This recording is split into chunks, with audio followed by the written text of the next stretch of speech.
Je vous remercie, Monsieur le Ministre. Il m'appartient maintenant de donner la parole à notre rapporteur commissaire spécial, Patrick Hetzel, pour 5 minutes. Merci beaucoup, Monsieur le Président. Monsieur le garde des Sceaux, mes chers collègues, simplement une petite remarque liminaire. Il y a une sorte d'usage. Le ministre parle évidemment de ce qui va bien, le rapporteur de ce qui peut être amélioré. En 2022, la mission Justice a consommé 12,6 milliards d'euros en autorisations d'engagement et 10,6 milliards d'euros en crédits de paiement. Le taux d'exécution des crédits est particulièrement élevé et dépasse 99%, ce qui doit être souligné. En 2022, la hausse des dépenses a principalement été tirée par les crédits de titre 2, qui ont progressé de 320 millions d'euros, et les dépenses d'investissement de la mission qui ont servi à financer les projets immobiliers des services judiciaires, de l'administration pénitentiaire et de la protection judiciaire de la jeunesse, ainsi que le plan de transformation numérique du ministère de la Justice. Ces résultats cachent néanmoins plusieurs difficultés, permettez-moi de les mentionner. Elles ont été rencontrées par le ministère de la Justice au cours de l'exécution du budget. En premier lieu, l'exécution des dépenses de personnel s'est révélée particulièrement complexe en 2022, ce qui a conduit d'ailleurs la contrôleuse budgétaire et comptable ministérielle à qualifier leur gestion de, je cite, mouvementée. C'est selon moi un euphémisme qui nécessite que l'on s'y arrête quelques instants, mes chers collègues. Dès le mois de janvier 2022, plusieurs arbitrages ont conduit à rehausser le schéma d'emploi des services judiciaires de 695 ETP.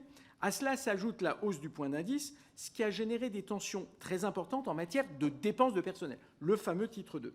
Pour faire face à ces besoins, près de 20 millions d'euros ont été ouverts par la loi de finances rectificative du 16 août 2022. La réserve de précaution a été intégralement mobilisée et 100 millions d'euros supplémentaires ont été ouverts par 2 arrêtés de répartition en fin d'année. Si la hausse du taux d'indice est un élément exogène à la chancellerie, puisqu'il a concerné l'ensemble des ministères, la hausse considérable du schéma d'emploi du programme 166 au lendemain de l'adoption de la loi de finances est bien plus contestable et aurait vraiment dû être prise en compte dès l'examen du PLF. Et je l'avais d'ailleurs signalé, il y avait là, je ne veux pas parler d'insincérité, ce n'est pas le terme, mais en tout cas, certaines légèretés budgétaires dans la manière de faire.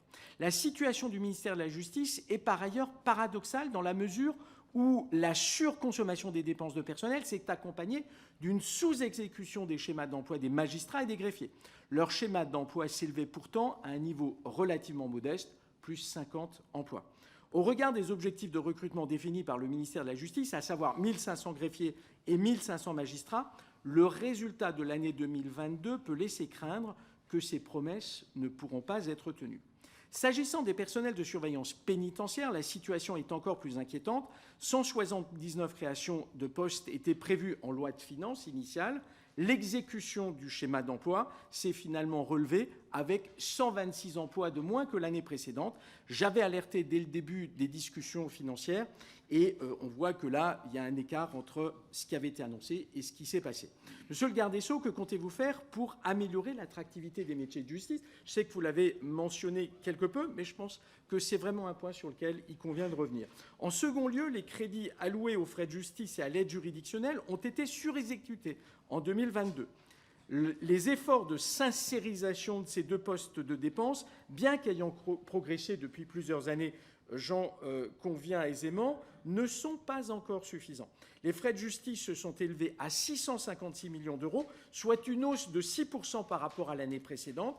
Pour assurer leur soutenabilité en fin de gestion, là aussi, un décret de virement a abondé le programme 166 de 20 millions d'euros, et ceci en décembre 2022.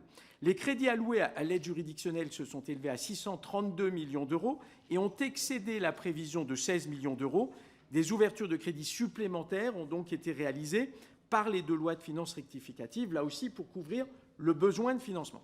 Enfin, je souhaiterais conclure ce propos en abordant la question des prestations de conseil auxquelles le ministère de la Justice a eu recours.